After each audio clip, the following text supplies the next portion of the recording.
Unwrapping the bobbins, the often ornate spindles used in lace making. Is bobbin? Louise West has been collecting for years. Well, most of the bobbins on here are made from bone, and then they're weighted to balance the bobbins with a spangle at the bottom, which is today generally a ring of glass beads. Historically, it could have been all sorts of different things that were found in the lace maker's sewing box: beads, buttons, coins. The lace makers would have been cottage workers working in very poor conditions, working by candlelight, so most of them were blind by the time they reached mid-20s.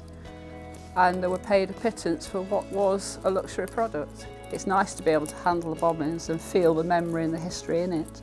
This one was made for someone called Mary, and this one for Elizabeth Ann Bannister. And this one was made for George, and they tried to alternate the letters and messed it up, and were so fed up they missed out the G, didn't even bother to put a hole in for the spangle. Bobbins have been used to commemorate moments in history. All sorts of major events. A public hanging was one that was commemorated quite a bit on bobbins in the 19th century.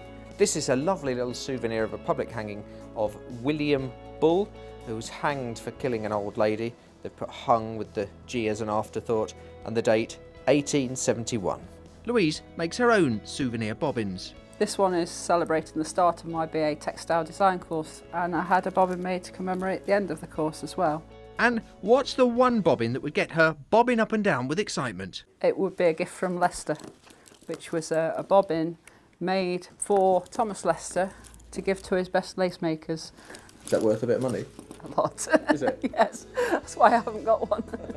To give you an idea of the amount of work involved, there's 120 bobbins on the go here, and this so far has taken 150 hours. And that's not a wind-up. Jeremy Nicholas, East Midlands Today, massively overfilling a bobbin.